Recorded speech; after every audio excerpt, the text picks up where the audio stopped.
Bonjour, homme de Dieu. Bonjour mon précieux frère. Alors, comme prévu, bien-aimé, shalom à vous et bienvenue une fois de plus dans PMS TV à l'émission Questions-Réponses. Et comme prévu, nous avons l'homme de Dieu Tony qui va mieux se présenter avec ses mots. Alors, homme de Dieu, bonjour. Bonjour mon précieux frère et bonjour à tous les internautes, les téléspectateurs qui nous suivent. Que Dieu vous bénisse. Alors, je suis le bien-aimé frère Tony Elion, serviteur de Dieu, adorateur de Christ actuellement. Et j'évolue à l'assemblée locale de Malala, l'église La Restauration. Voilà, c'est je. Alors, homme de Dieu, merci beaucoup pour avoir honoré à cette invitation. Merci à vous. Et j'espère que vous êtes prêts à répondre à nos questions. Oui, tout à fait, du mieux qu'on pourra, aussi longtemps que le Seigneur nous fera grâce, on pourra.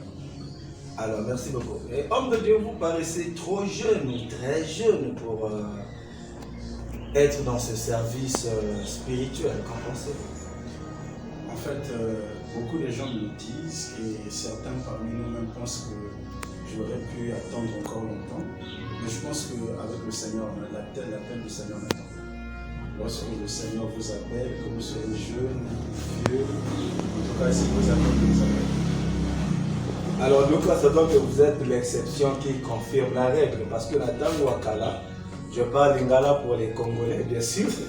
Et celui qui aura besoin de l'interprétation pourra me faire un petit texto à la fin. Je vais interpréter les quelques phrases qui seront prononcées en lingala. Alors, bato ebele balobaki que yo pour sala nzambe il faut zala moi âge et tout ça ni déjà moi vie moi rattrapage nini, et quand tu arrives à la fin tu donnes ta vie au Seigneur. Mais curieusement, vous très jeune, vous vous donnez au Seigneur Jésus, donc vous vous privez de ces plaisirs de ce monde-là. Quelle a été votre motivation exactement? Bon, d'emblée, j'aimerais d'abord rassurer à tous les bien-aimés qui nous suivent que servir le Seigneur n'est pas une question d'âge. Vous savez, parce qu'on en a vu dans la Bible les gens que le Seigneur appelait vieux, jeunes. D'ailleurs, si on prend l'exemple de Samuel, qui était encore très jeune, mais le Seigneur l'avait appelé. Et on en a vu des personnes comme des Daniel, qui étaient déjà au service du Seigneur très jeunes. Et le frère Tony aussi, Dieu n'a pas voulu qu'il fasse exception, et Dieu a voulu que très jeune, nous puissions entrer dans son service pour le servir. Donc, on a répondu présent. Ah, ça c'est très bien. Alors, on voulait savoir un peu, entre guillemets, votre cursus spirituel, si ça peut aussi s'employer ainsi. Est-ce que vous venez à peine de venir dans le Seigneur? Est-ce que l'église où vous êtes, c'est votre première église? Est-ce que vous êtes d'abord passé par d'autres églises? Ou nous voulons savoir un peu quelle a été votre vie avant de rejoindre le corps du Christ. Bon, mon cursus spirituel, si on peut l'appeler comme ça, comme vous le dites, comme tout le monde, j'ai eu à fréquenter pas mal d'endroits religieux que je pourrais appeler comme congrégation, parce qu'à l'instar de l'église pour nous ici qui sommes au Congo, le Zéphirin, pour ceux-là qui en connaissent, j'ai été, ma mère, comme je suis dans une famille chrétienne depuis très très longtemps, mes parents, ma mère surtout, c'était quelqu'un qui priait beaucoup. Mon père, en tout cas, la prière n'était pas vraiment son côté fort, vu qu'il était traditionnaliste.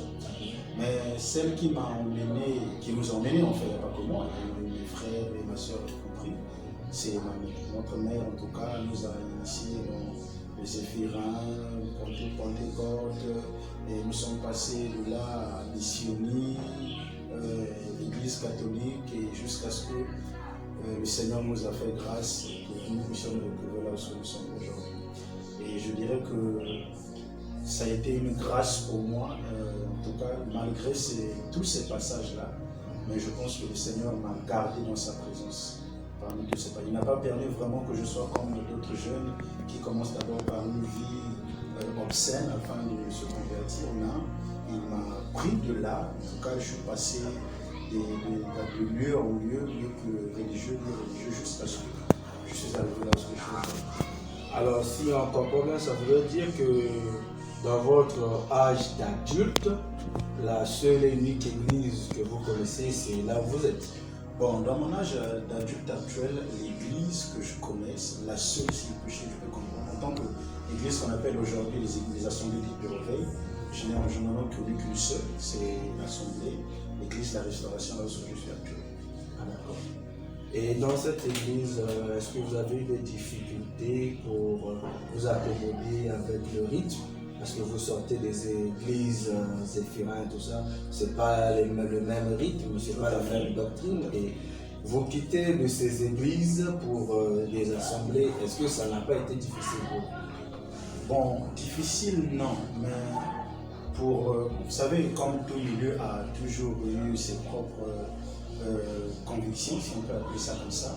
Et lorsque je suis arrivé dans la restauration, en tout cas, je n'ai pas eu cette difficulté-là. La seule difficulté que j'ai eue, peut-être moi, je dirais, ça a été celle de pouvoir prier comme on le fait aujourd'hui, parce que nous, aux Zéphirins, on récitait les prières que on appelle vulgairement les Nikondi disaient, bon, Benuzons Makia, et vous récitez, mais quand on arrive dans les assemblées, on a comme l'impression que c'est une autre façon de servir Dieu qui change. Et du coup, petit à petit, Dieu nous a fait grâce aussi à accommoder. C'est parti comme ça. Ah, d'accord. Alors, qui vous a emmené à la restauration? Bon, je dirais que celui qui m'a emmené à la restauration, c'est d'abord ma mère. Parce que ma mère a été la nièce à mon grand-père qui est décédé à cela quelques années. Et lui, il est à la restauration. Et je me rappelle en 2006, lorsque la restauration était encore vers les rails là-bas de CH, c'est elle qui nous avait conduits. Elle nous avait montré, elle disait que bon, venez prier ici si vous avez besoin de prier. C'est vrai qu'après, il y a eu quelques déménagements ça et là, mais lorsque nous sommes revenus dans la vie, en tout cas, nous sommes revenus trouver la restauration. Ah, d'accord. Alors, moi, quand j'essaie de revoir un peu l'histoire, je vois un jeune homme qui quitte les églises hautes et arrive à la restauration tout jeune. Est-ce qu'il a pris le temps d'observer ou bien directement il s'est fait baptiser et devenu serviteur de Dieu? Quelle est l'histoire que vous pouvez nous raconter depuis votre arrivée à l'église? Bon, pour la petite histoire, je dirais que ça a été pour moi comme Dieu a fait à la part. Je vivais de chez mon grand-père et il était à la tête de l'assemblée. Alors lorsqu'il va décéder et après, il a fallu que l'homme de Dieu, le prophète Christ, prenne les rênes. Et lorsqu'il a pris les rênes à cette époque, c'est vrai qu'on pouvait assister au culte, mais on ne s'était pas vraiment donné comme aujourd'hui. On pouvait venir au culte et après, c'est la musique mondaine. Dehors, le culte, on prie, bon, on le faisait d'une manière religieuse, mais pas d'une manière vraiment consacrée comme aujourd'hui. Lorsque l'homme de Dieu, le prophète Christ, est arrivé, il a pris les rênes de l'assemblée et c'est lui qui a commencé à nous donner les bases du service du Seigneur. Il a commencé à nous montrer comment est-ce qu'un jeune doit se comporter, comment est-ce qu'un jeune peut servir Dieu, quels sont les avantages du service, comment est-ce qu'on peut donner sa vie à Jésus. Et lorsqu'il a commencé à nous donner ces petites balles, petit à petit, nous avons commencé à nous intéresser, vu que c'était un moment de tristesse, un moment de perte, un moment de chair. Et l'église a été comme un calme. L'église a été comme un calme dans ces moments de tristesse et de sobriété. En tout cas, l'église a été pour nous comme une manière d'éviter de penser à ce drame-là. Et du coup, psychologiquement, on s'est donné. Lorsque nous sommes donnés et puis on a commencé à travailler comme ça. Ah, d'accord. Donc, nous comprenons bien, si nous comprenons bien, vous êtes plus donné dans le service sacerdotal après la perte de votre grand-père, c'est ça? En tout cas, la perte de notre grand-père a été pour nous, comme je vais le dire tout à l'heure, une ouverture. Ça a été comme une ouverture, une porte qui s'était ouverte pour nous permettre de rentrer dans le service. Alors, comment un jeune de votre âge a eu ce goût, ce plaisir c'est vrai qu'au départ, c'était pour calmer la douleur, mais après, vous vous êtes donné carrément corps et âme jusqu'à avoir la renommée que vous avez aujourd'hui. Voyons votre âge et voyons la détermination que vous avez dans ce service, ça nous laisse un peu perplexe. D'où vous vient cette volonté-là? Bon, je dirais que tout est une question de détermination. Parce que la grâce que nous avons reçue auprès du Seigneur, c'est celle de pouvoir le servir. Vous savez, moi, je me disais tout jeune, je pensais que je vais d'abord commencer par faire ma vie.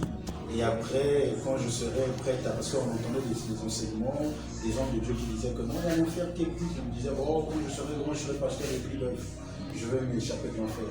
Alors le Seigneur avait notre programme et notre plan pour moi. Alors du coup, lorsque nous nous sommes donnés, on a commencé à servir. Aussitôt, je me suis intéressé. Je suis quelqu'un qui, lorsque j'aperçois quelque chose, je me dis, il faut vraiment que je maîtrise quelque chose. En tout cas, c'est la grâce que le Seigneur nous a faite. Moi, lorsque je me dis que je trouve que quelque chose est bon, je me dis, je dois la maîtriser. Vraiment, j'ai aimé la manière dont l'homme de Dieu, le prophète, prêchait, en tout cas. Quand je voyais sa prédication, moi, je me disais, en tout cas, ça, il faut vraiment que je fasse ça.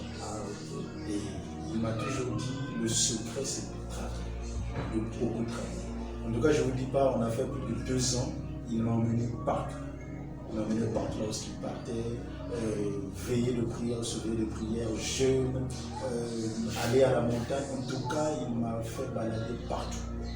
Et j'ai été pour lui comme, il dit souvent, un Timothée, un petit derrière le Donc il était là, il m'encadrait, il me montrait, il me disait voilà.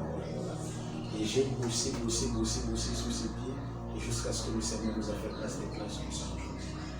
D'accord. Donc, le sac au Pendiana, prof de Grace, il y a Pessi Bisso, et le quoi bien, parce que avoir des jeunes comme ça aussi déterminés à l'évangile et à l'œuvre de Dieu, c'est pas facile.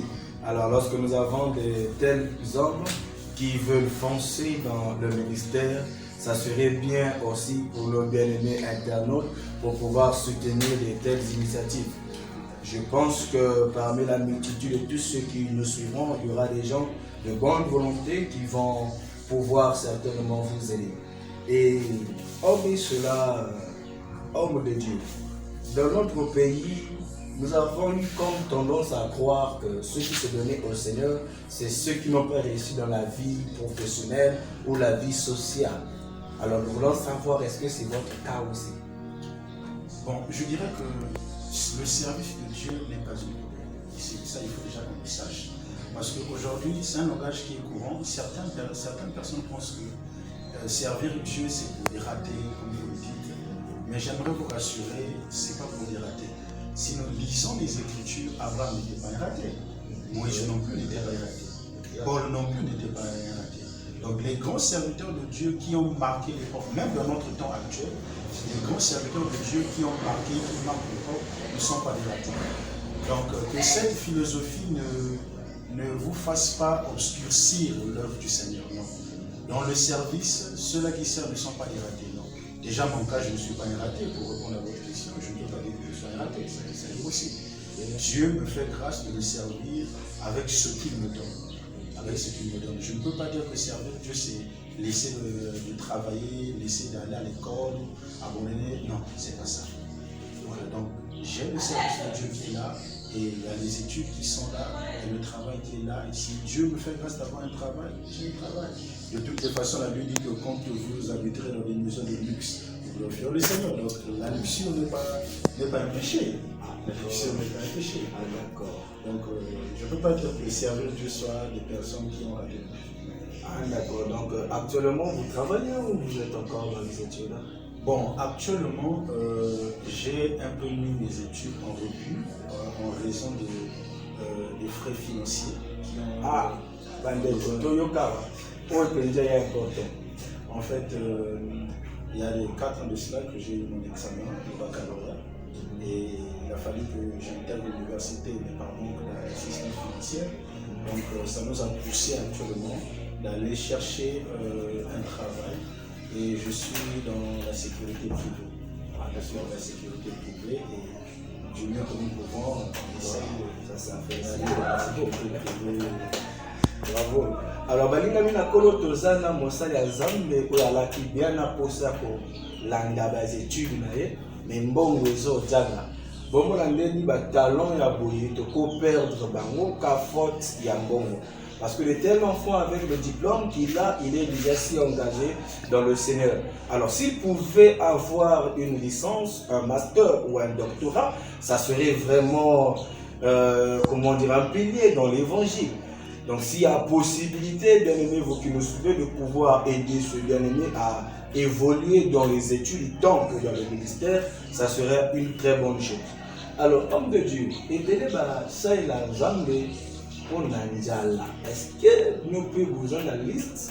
Oh, ça la jambe pour la jambe. Surtout que awa, bati que katani, wampia que koti.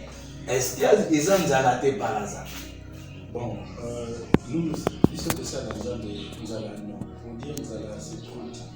Parce qu'on ne sert pas Dieu pour un but éphémère. Christ a dit que rechercher premièrement le royaume et sa justice. Et le reste des choses sera donné par-dessus. Lorsque Dieu appelle les apôtres étaient les responsables. C'était les personnes qui avaient les familles. D'ailleurs, même l'un d'entre eux, Pierre, a dit, mais écoute, c'est vrai, moi je dois te suivre, mais moi, en fait, je vais gagner quoi? Quand on suit le Seigneur, on doit être responsable. On ne suit pas le Seigneur parce qu'on a entendu qu'il faut suivre le Seigneur. Non, il faut être responsable. Parce qu'on a aussi une vie, on a aussi des besoins, on a aussi des projets. Parce que la Bible dit que dans le cœur de l'homme, il y a beaucoup de projets qui sont les desseins d'éternité qui s'accomplissent. Mais de là à dire qu'on sert Dieu pour qu'il nous donne à manger, non. On n'est pas ministre de Dieu parce qu'on a faim. On est ministre de Dieu parce que c'est une vocation que Dieu nous a donnée avant même que nous venions. Donc la vocation en tant qu'être serviteur de Dieu, on ne l'obtient pas sur la terre parce qu'on a besoin d'argent. Parce que c'est ça, Paul dit que c'est une charge qui a été imposée. L'occasion favorable ou non, je le sais. Alors, pour ne pas abuser de votre temps, j'aimerais bien vous poser une question sur l'émission que vous avez sur la télévision et MCR TV, autour du trône. Déjà, c'est une idée géniale, ça c'est à féliciter. Qu'est-ce que vous pouvez nous dire en 2-3 mots sur autour du trône? Bon, autour du trône, c'est une plateforme d'adoration. C'est une pensée que j'avais, ça fait déjà des années. Parce que j'ai toujours cru que lorsque j'adore le Seigneur, en tout cas c'est là où mon âme se sent à l'aise. Mon âme s'est toujours sentie à l'aise. Surtout quand on rentre dans l'église, il y a l'adoration qui monte, les chants qui chantent, les autres qui prient. C'est-à-dire que je sens mon âme à l'aise. Donc du coup, j'avais ruminé ça en moi depuis des années. Et jusqu'à ce qu'un bon jour, je me suis dit non, il faut vraiment que ce que j'ai là, que je mets et que je sorte ça. Alors Dieu m'a fait grâce de pouvoir contacter 2-3 frères et je leur ai parlé de ça.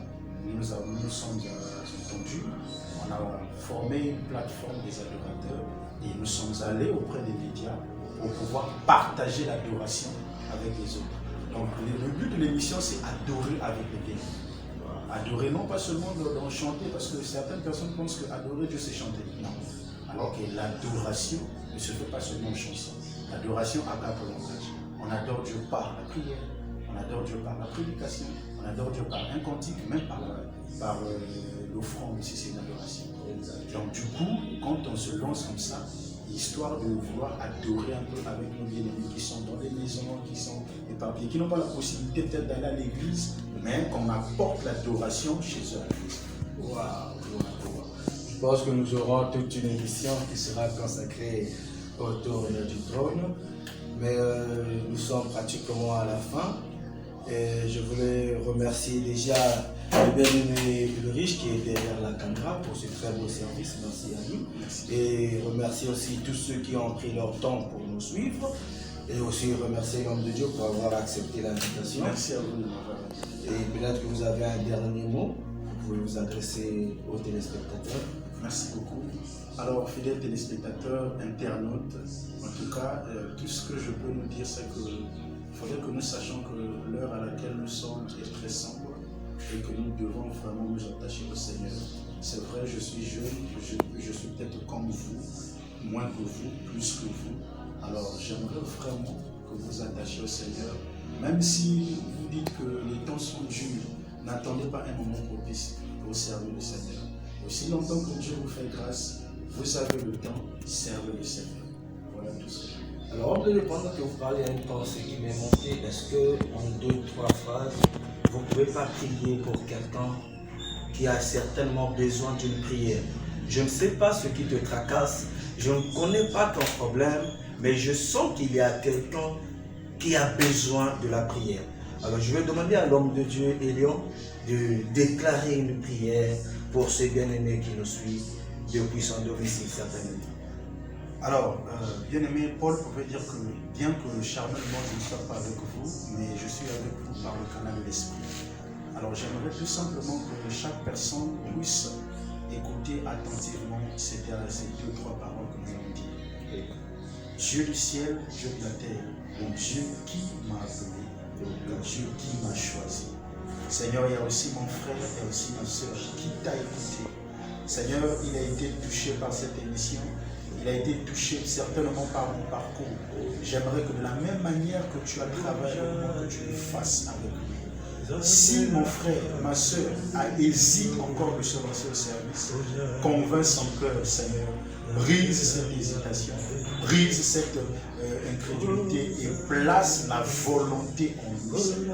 Je prie aussi que le Seigneur bénisse tous ceux-là qui sont malades, qu'il visite tous ceux-là qui ont des problèmes, tous ceux qui ont souffert actuellement à cause de cette pandémie. Laisse que la main de Dieu soit sur vous et que la gloire du Seigneur vous comble là où vous êtes et que le ciel vous visite. Au nom de Jésus, j'ai ainsi prié et disant Amen. Que Dieu vous bénisse. Merci, Scottier, sur le Stephen. Merci. Je vous bénisse.